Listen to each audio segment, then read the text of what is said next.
All right, welcome back everybody to another episode, and in today's episode we're going to be doing a video that I kind of have been doing the past few years, and the reason I'm doing it again is because sometimes some things change with things and what I'm using for setups and everything like that, but you guys seem to really enjoy these videos, so I'm going to pop out another top 5 bass fishing lures for summer fishing, so stay tuned. Alright guys, so like I said, these are going to be my top 5 fishing lures for summer fishing, but before we jump into that video, I just want to say thank you guys for subscribing to the channel, liking the videos, and commenting. You guys have really been digging the Mississippi River fishing videos. This weekend I'm going to be fishing a pretty big tournament on the Mississippi, so that video will be coming for you guys. Thank you to everybody who subscribed to the channel and just really watching the videos and sharing around. Thank you guys. If you guys are not subscribed to the channel and you're new here, I upload every Monday, Wednesday, Friday. At 5,000 subscribers, we're doing a rod and reel giveaway. So if you want to be subscribed, or if you want to be entered in that that giveaway, you gotta subscribe to the channel. So do it now, please. So now for the video, guys. Now these 5 that I've got here are not the only lures I use for summer fishing. But if you had to say, like, all right, Brandon, we're gonna take you got 5 lures. We're gonna give you 5. All right, your choice of 5. What are you taking to the lake? And that's pretty much what I'm going to go over here, is just what 5 would I take if that was all I could take to the lake. There's tons of lures that I use for summer fishing, so it's not specific to just, you know, one of these things. So along with this video, we are also going to be going over the setups that I'm using to toss these lures. Not only will we be going over the lures that I like to use during the summer, like my top 5, we're also going to be going over the setups. So we're not going to spend a lot of time on the setups, but I'm going to quickly cover what type of, like, rod, the reel, the line, just along with these. So if you guys have been watching the channel for a while, you know that I am a huge frog fisherman. I love fishing a frog. So what would this video be without obviously having a frog? The first lure on the list here is a frog, guys. I really love this frog from Spro. It's a really good frog. I do like to use popping frogs, but this is just your standard frog. Love fishing a frog in the summertime. The vegetation grows up super thick. You can get a frog in areas that you just normally can't get another lure, and there's nothing like getting that huge bite off of a frog, and you're always going to get bit off of a frog in the summertime, especially those early mornings when you get out there. The water is glass, it's calm, and you just throw a frog up in there and you just know a strike is gonna happen. I love tossing a frog into that thick stuff. Fish love going up underneath vegetation in the summertime, especially when it gets hot, to get into a little bit of shade, get a little more oxygenated water. So throwing a frog is definitely a staple in the summer fishing arsenal. So what am I gonna throw a frog on, guys? I am going to throw it on a heavy action. Generally, right now what I'm throwing it on is an ALX Hammer 7.3. It's a heavy action rod, fast action. I'm throwing it on a 7.3-to-1 high speed reel, because when you're walking a frog, you want to pick up that slack really quick, especially if a fish hits it. You want to be able to get to that fish. Running about 50-pound braid on that as well, Power Pro braid. So that's the setup that I use for fishing a frog. So the next lure is another top water lure. Now, if I'm fishing an area where I can get if there's not as thick vegetation, or there's not as much vegetation, or pretty clear water, but I really want to get on that top water bite, guys, the old Buzzbait, guys. This thing right here is great all year round pretty much, but in the summertime you can get some killer bites off of this, especially if it's a little bit windier day and you need to create a little bit more action than the frog. You can toss this thing into some pretty weeded areas. Depends on the vegetation, but as long as you keep it on the top, you can get it through some of that stuff. Got a little paddle tail trailer that I run it with on here, but generally you want to have a trailer hook on here as well. But this right here can be killer in the summertime, especially if there's a little bit of wind, or those fish are just really biting on a school, and you throw this sucker on top of them.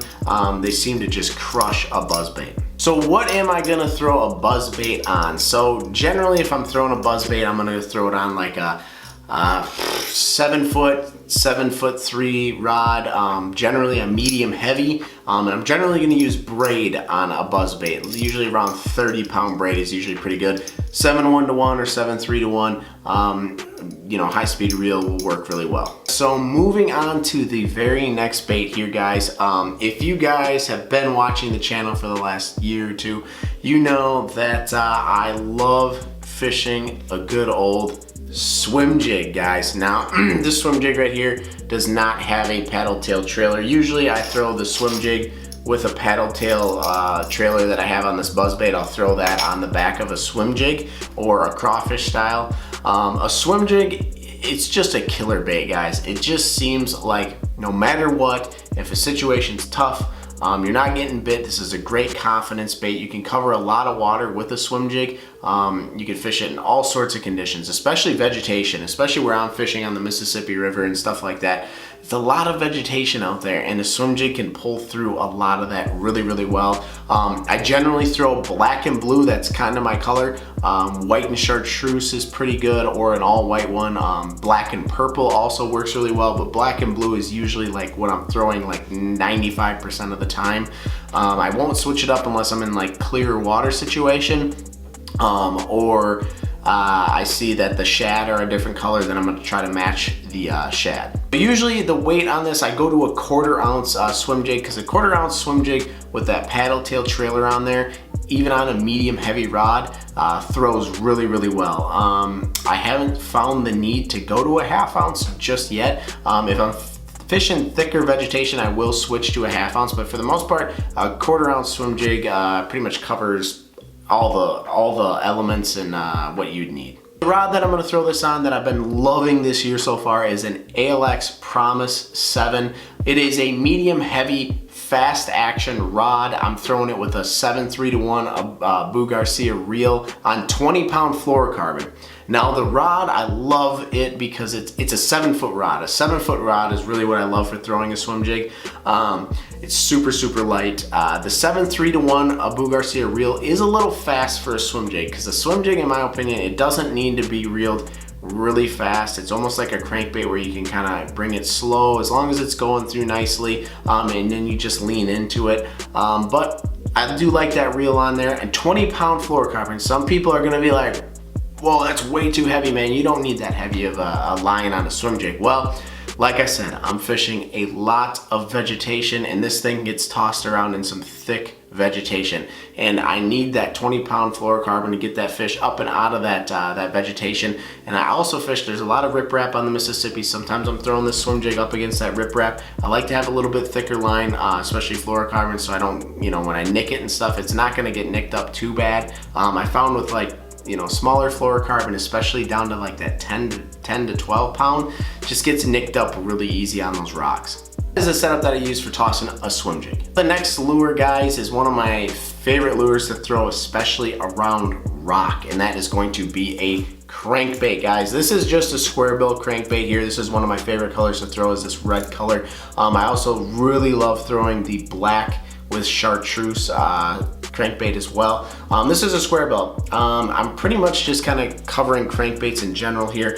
It could be a square bill, or it could be a deeper diving crankbait. Sometimes those summer bass, they move out deeper, especially smallmouth, and on the Mississippi, and a lot of like lakes that I fish have a lot of nice riprap. And if I can get a square bill through that riprap without, you know, any grass or vegetation there, I'm definitely gonna try to toss a crankbait on that riprap as well. What else can you say? A crankbait, especially square bills, they've been around forever. They always catch fish, guys.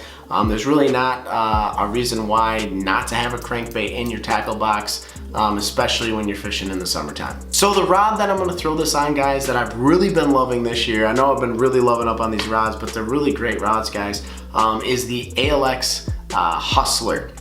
Now this rod is specifically designed for throwing a crankbait. I have never owned a rod that is specifically for crankbaits, so this is my first crankbait rod. But this thing can throw a lot of different crankbaits. I've even thrown chatterbaits on it, but it is a super smooth rod. It really loads up and lets the fish load up on the rod, so when you lean into it, they definitely got it. It just casts super, it's just a it's a buttery rod, guys, but I really love that rod so far. I'm usually using about 12 to 15 pound fluorocarbon on that with a 7-1-1 Abu Garcia reel, and that is pretty much my setup for fishing a crankbait. Lastly, guys, this is a bait that is going to be more of a finesse bait, but I always have this in just about everything. I always have one tied on at all times. You guys can probably guess it at this point, but it is going to be a Texas rigged Senko, okay?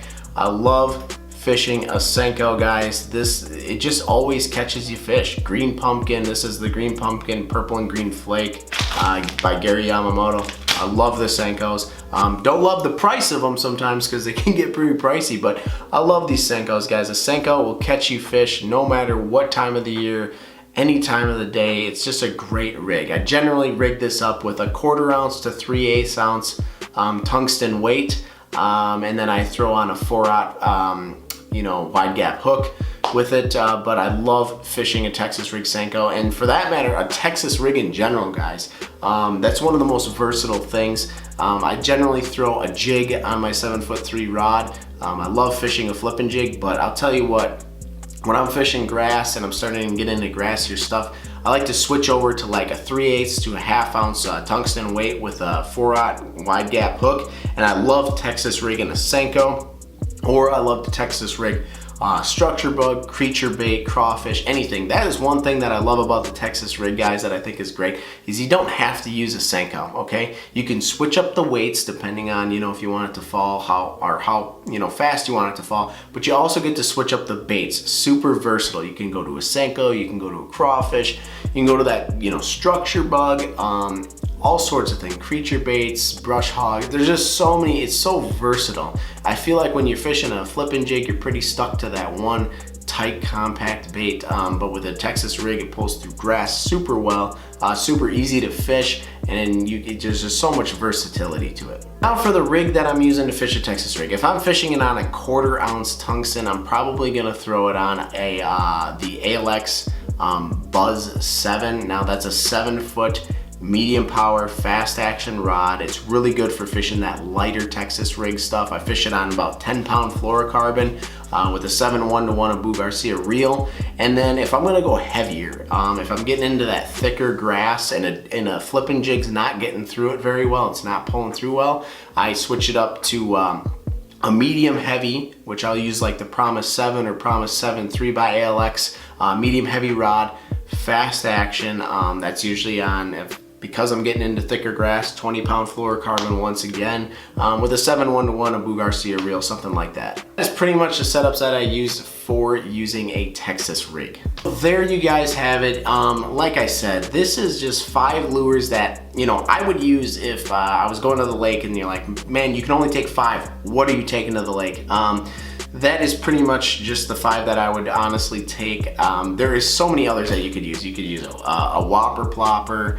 I didn't even put in a flipping jig here that I love using those. A wacky rig, a lot of people love fishing a wacky rig in the summertime. There's just so many lures that you can use. For me personally though, these are my top 5. Let me know in the comments if you agree with me, or if there's a lure that I didn't list that you guys love using in the summertime. So I hope you guys enjoyed that video. Remember to like and subscribe. We're doing that giveaway at 5,000 subs, so make sure you subscribe to the channel, and like I always say, keep fishing hard.